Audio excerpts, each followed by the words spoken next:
اعوذ باللہ من الشیطان الرجیم بسم اللہ الرحمن الرحیم۔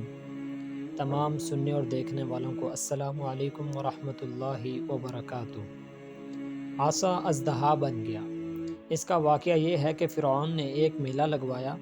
اور اپنی پوری سلطنت کے جادوگروں کو جمع کر کے حضرت موسیٰ علیہ السلام کو شکست دینے کے لیے مقابلے پر لگا دیا، اور اس میلے کے اژدہام میں جہاں لاکھوں انسانوں کا مجمع تھا، ایک طرف جادوگروں کا ہجوم اپنی جادوگری کا سامان لے کر جمع ہو گیا، اور ان جادوگروں کی فوج کے مقابلے میں حضرت موسیٰ علیہ السلام تنہا ڈٹ گئے۔ جادوگروں نے فرعون کی عزت کی قسم کھا کر اپنے جادو کی لاٹھیوں اور رسیوں کو پھینکا، تو ایک دم وہ لاٹھیاں اور رسیاں سانپ بن کر پورے میدان میں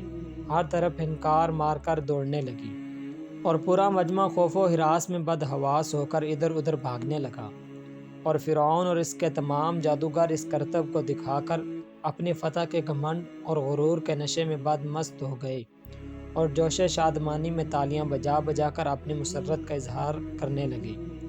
کہ اتنے میں ناگہاں حضرت موسیٰ علیہ السلام نے خدا کے حکم سے اپنے مقدس لاٹھی کو ان سانپوں کے ہجوم میں ڈال دیا، تو یہ لاٹھی ایک بہت بڑا اور نہایت ہی ہیبت ناک اژدہا بن کر جادو کے تمام سانپوں کو نگل گیا۔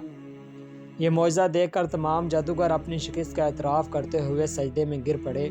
اور بآواز بلند یہ اعلان کرنا شروع کر دیا کہ آمنا برب ہارون و موسیٰ، یعنی ہم سب حضرت ہارون اور حضرت موسیٰ علیہ السلام کے رب پر ایمان لائے۔ چنانچہ قرآن مجید نے اس واقعے کا ذکر کرتے ہوئے ارشاد فرمایا، جادوگروں نے کہا کہ اے موسیٰ، آپ اپنا عصا پہلے ڈالیں گے یا ہم پہلے ڈالنے والے بنیں؟ تو آپ نے فرمایا کہ بلکہ تم ڈالو، تو یکا یک ان کی رسیاں اور لاٹھیاں اس کی نظر بندی سے حضرت موسیٰ علیہ السلام کے خیال میں ایسے معلوم ہونے لگی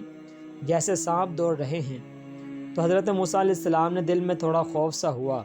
تو ہم نے فرمایا کہ تم ڈرو نہیں، تم ہی غالب رہو گے، اور تمہارے ہاتھ میں جو عصا ہے اس کو ڈال دو، تو ان لوگوں نے جو سوانگ بنایا ہے یہ عصا ان سب کو نگل جائے گا، اور جادوگر معجزات کے مقابلے میں جہاں بھی آئے کامیاب نہیں ہوتا۔ تو تمام جادوگر سجدے میں گر کر کہنے لگے